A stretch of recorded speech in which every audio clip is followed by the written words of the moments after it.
What's up, everybody? My name is Shannon and I am still waiting for my Satyr, and today we are talking about the second book in the Shatter Me series, Unravel Me by Tahereh Mafi. I still think that this series is very overly dramatic, and this book, surprisingly, does not exactly suffer from sequelitis, and I feel like the reason it doesn't is because the main character was already super whiny and overly dramatic. Like, this is the stuff that you see in stuff like Divergent. You see it in The Hunger Games. Like, it was always something that would happen in these post-apocalyptic stories where the main character just gets very annoying and things get very dark in the second book.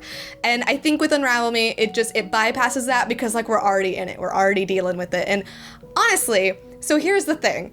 The whole reason, like, I've always known about Shatter Me. You see it all the time. Like, I know these covers. I've seen them everywhere. The reason I really was, like, looking and wanted to maybe check them out, like, yes, I had started to read Tahereh Mafi's other books, but a lot of Raylos got into these books way back when, and I was like, really?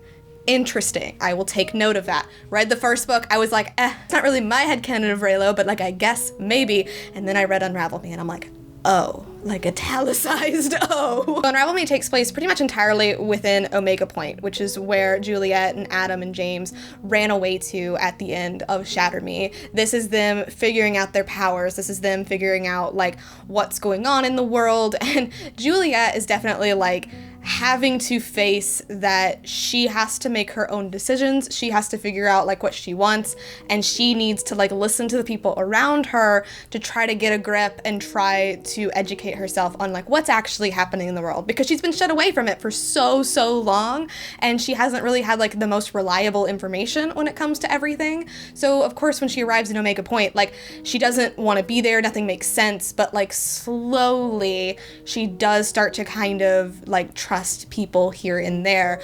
And the major point of contention in this book is between her and Adam, because we do explore why Adam is able to touch her and what that means for Juliet and what it might mean for Adam in the future. Now, in the first book, I wasn't, like, super into that plot line. Like, I love, like, the whole touch-starved and everything, but, like, her and Adam weren't really, like, doing it for me.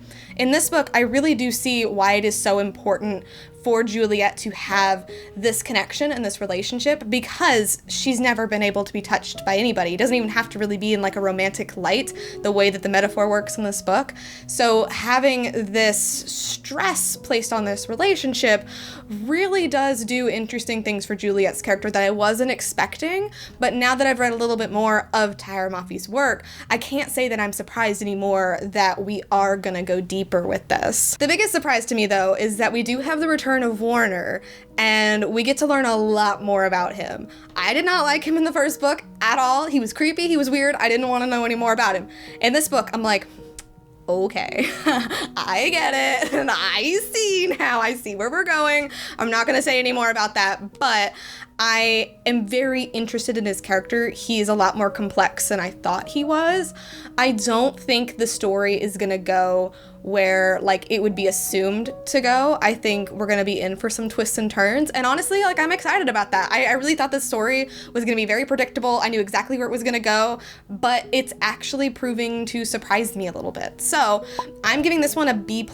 I am excited that I started this series, and I'm actually very excited to see where Ignite Me is gonna take us. But anyway, thank you guys so much for watching this video. If you liked it, be sure to hit that like button down below, and don't forget to subscribe to Talk Books with me every week. That is everything I got for today, and I will see you guys next time. Bye.